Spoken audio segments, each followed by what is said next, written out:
Welcome to Wisdom Tales of Change and explore timeless insights to shape our lives. Discover wisdom and clarity in a complex world to build a future rooted in wisdom and change.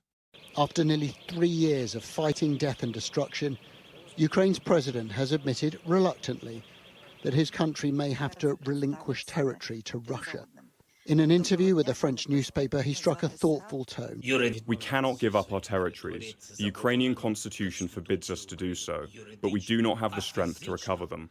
We can only count on diplomatic pressure from the international community to force Putin to sit down at the negotiating table.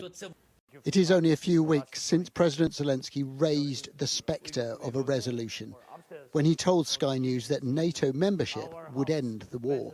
If we want to stop the hot stage of the war, we should take under NATO umbrella the territory of Ukraine that we have under our control. That's what we need to do fast.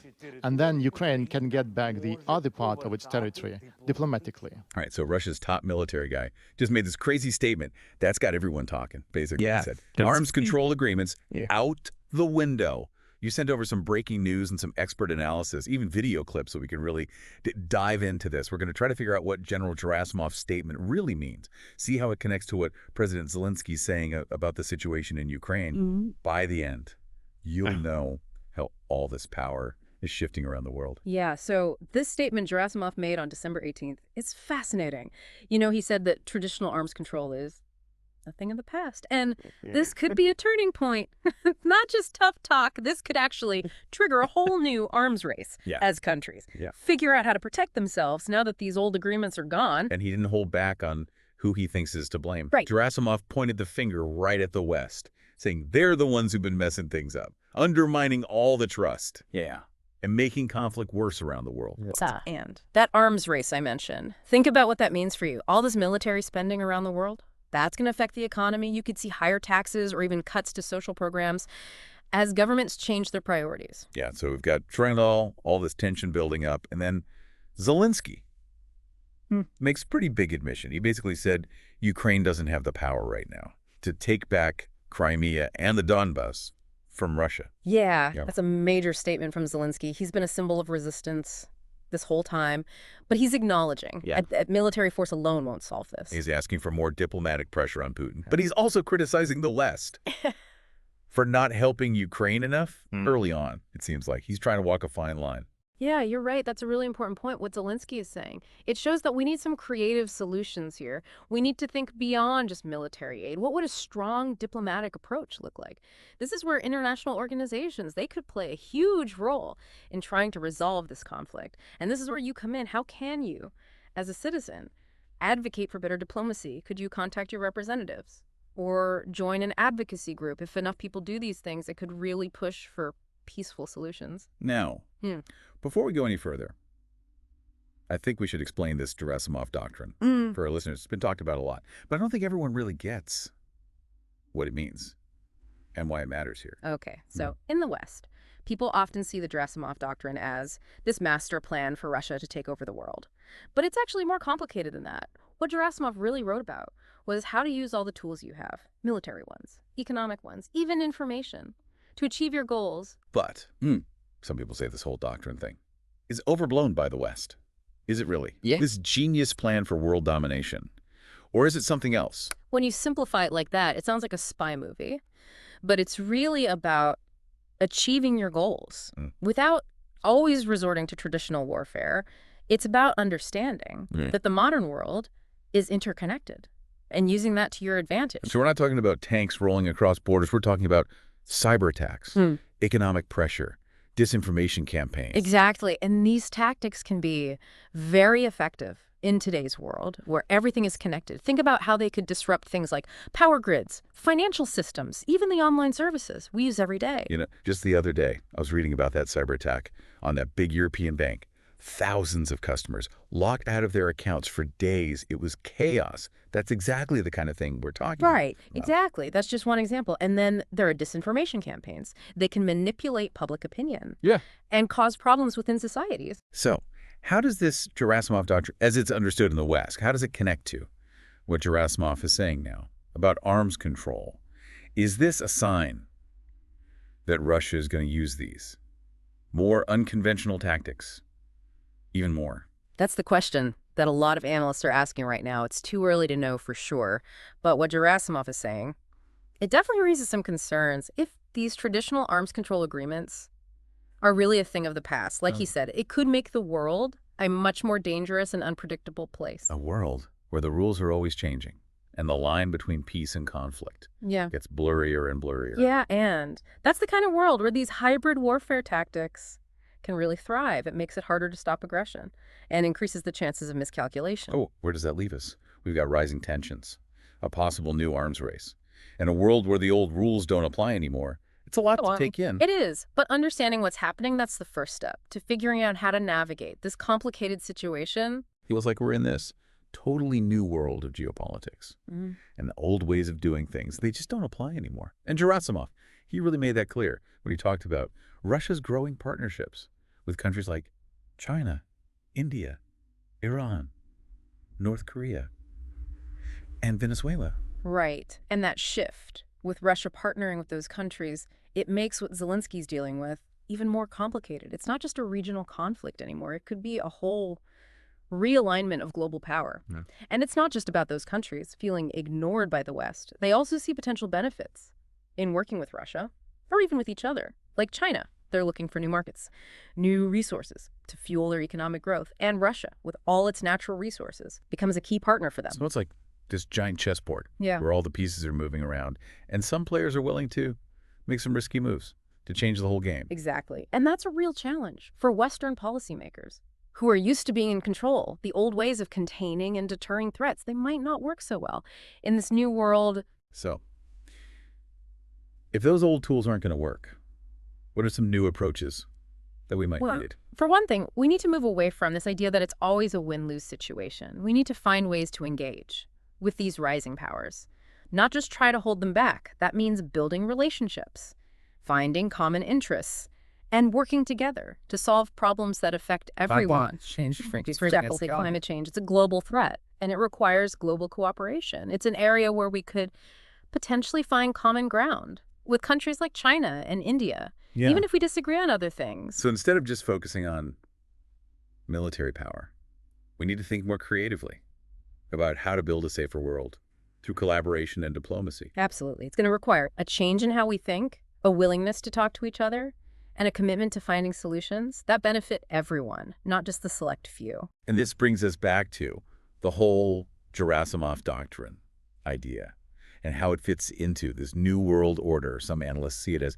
a plan for Russia to use these shifting alliances and vulnerabilities to get what it wants. Do you think that's true? Well, there's no doubt that Russia, under Gerasimov, has been willing to use all the tools it has, military, economic, and information, to achieve its goals. We've seen it in Ukraine, in Syria, and other places. All major powers do that? I mean, the United States has a long history of using its economic and military power to influence what happens in the world. Yeah, that's a good point. Using power and influence in international relations is nothing new. What's different now is that the lines are blurring between traditional warfare and these more unconventional tactics. And the fact is, these tactics are getting more sophisticated and harder to defend against. Think about how fast disinformation campaigns can spread on social media. It's like a virus. You're right, and that's why it's so important to learn about media literacy and critical thinking skills so people can tell the difference between truth and lies. So, how do we even begin to address this challenge of hybrid warfare in a world where the rules are always changing? The first step is recognizing that it's a challenge. We can't be naive or complacent. We need to understand how these tactics work, who's using them, and what their goals are. And then we need to develop countermeasures. Right, exactly. But those countermeasures, they're not just going to be military. We need to think about how to make our societies more resilient, how to strengthen our democratic institutions, and how to create a sense of unity and shared purpose. Because ultimately, the best defense against these tactics is a strong and united society. It sounds like we need to be prepared for a long game where the battle lines are always shifting and the enemy is often hidden. It's not going to be easy, but we can't ignore the challenge. The stakes are too high. And I think there's another part of this that we need to talk about, and that's the economic side of things we talked earlier about, a possible new arms race. But what about the broader economic effects of these rising tensions? That's a crucial point. We're already seeing problems with global supply chains, rising energy prices, and more instability in financial markets. And these are just the early warning signs. So how do these geopolitical shifts affect everyday people? Well, think about the cost of living. When supply chains are disrupted and energy prices go up, it makes everything more expensive, from food to transportation to housing. Yeah, I've definitely noticed my grocery bills are getting bigger. That trend, it's likely to continue as these global tensions persist. And then there's the impact on jobs and economic growth. When businesses are uncertain about the future, they're less likely to invest and hire. And that can lead to slower economic growth and higher unemployment. So this isn't just about abstract geopolitical maneuvering. It directly affects people's lives and their livelihoods. Absolutely. And that's why it's so important to understand the connection between geopolitics and economics. We can't treat them as separate things. They're deeply intertwined. So where does all this leave us? It feels like we're standing on shifting sand, trying to understand a world that's becoming more and more complicated and unpredictable. It's a challenging time, no doubt. But it's also a time of great opportunity. We have a chance to reshape the global order, to build a world that's more just and sustainable. But how do we do that when there's so little trust and the lines between cooperation and conflict are so blurry? It's going to take a real effort from all of us, governments, businesses, civil society, and individuals. We need to find ways to rebuild trust, to encourage dialogue, and to work together to address the challenges we face. That sounds like a tall order. It is. But I believe it's possible, and I believe it's necessary. Okay, so we've talked about the challenges, the risks, the need for new approaches. But let's talk about solutions. What can we do to reduce the risks of hybrid warfare, to rebuild trust, to create a world that's more stable and secure? Well, first and foremost, we need to improve our defenses against cyber attacks. This means investing in cybersecurity infrastructure, raising public awareness, and working with other countries to share information and coordinate responses. Yeah. We hear a lot about cybersecurity these days. It seems like every other week there's a new data breach, a ransomware attack. It's a growing threat, and it's only going to get worse. We need to be ready. And that means more than just technology. It also means having backup systems and making sure that our critical infrastructure is protected. So it's about having a plan B and maybe even a plan C. Exactly. And it's about thinking about security in a broader way, not just from a military perspective, but from a societal perspective as well. Okay, so cybersecurity is key.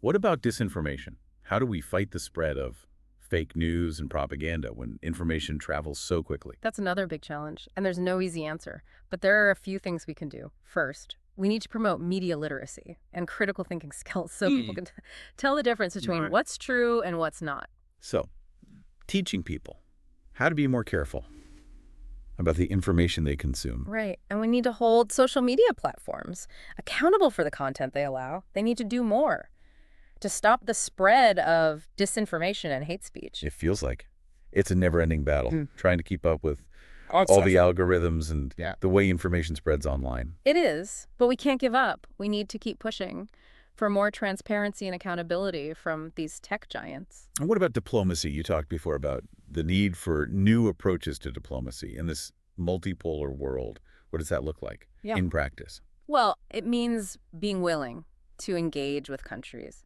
that we might not always agree with. It means finding common ground on issues like climate change or global health security. Building bridges instead of walls. Exactly. And it means recognizing that diplomacy is not a weakness, it's a strength. It's about finding peaceful solutions to complex problems. How do we do that when trust has been so badly damaged? It's going to take time and effort. We need to start by rebuilding those lines of communication, even with our adversaries.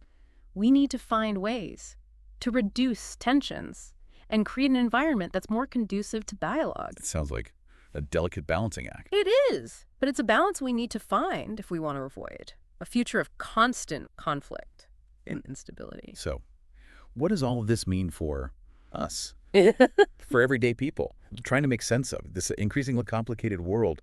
What can we do to stay informed, engaged, and empowered? Well, first of all, stay curious, ask questions, don't just accept the information you're given.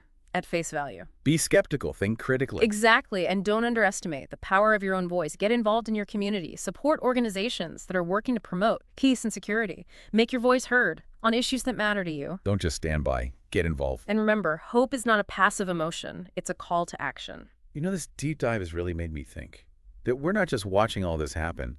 Our choices actually matter. We all play a role in this. Yeah, it really is a crucial moment. The decisions made now, they'll affect generations to come. And it's not just up to presidents and generals. It's up to all of us. We're all connected, and we all need to understand what's shaking our future. We talked about being informed, but it's easy to get trapped in an echo chamber where you only hear the same opinions. How do we get out of that and really engage with different viewpoints? Well, that's where active listening is important. It's not about agreeing with everything. It's about trying to see the world from someone else's perspective. You might find that you actually agree on some things, or at least you'll have a better understanding of the issue. Empathy is a superpower. Yeah. I like that. But let's talk about what people can actually do. What are some concrete steps to make a positive difference? One of the most important things is to be careful about The information you consume. Right. Read from a variety of sources. Don't just rely on social media or partisan news. Look for sources that challenge your views and offer different perspectives. Do your own research. Don't take things at face value. Exactly. And don't be afraid to ask questions. Challenge the stories you're being told. If something doesn't sound right, dig deeper. There are so many resources online that can help you figure out what's true. Think for yourself. It's crucial. And if you see something that seems wrong or misleading, don't be quiet. Speak up. Share what you know. Start conversations. Use your voice. It makes a difference. And remember, collective action is powerful. Get involved with organizations that share your values. Support candidates who you believe in. Vote. It's your chance to have a say. And don't forget about local politics. Get involved in your community. Even small actions can ripple outward. You don't have to solve every problem, but you can make a difference. We've covered a lot today. Shifting power, hybrid warfare, economic instability. It's a lot to process. It is. But the main point is, we're not helpless. We have the power to choose. We can shape a better future. The future isn't set in stone. We're writing it right now. And we all have a part in that. Absolutely. As we wrap up, here's one last thought. Can diplomacy win in this uncertain world? Or are we headed for danger? It's a question we'll have to grapple with in the years to come. But it's a question that demands our attention. Yeah, pay attention to the key players and what they're doing. The stakes are high. Keep thinking critically. The world needs your minds and your courage. Until next time, stay curious, stay informed, and stay hopeful.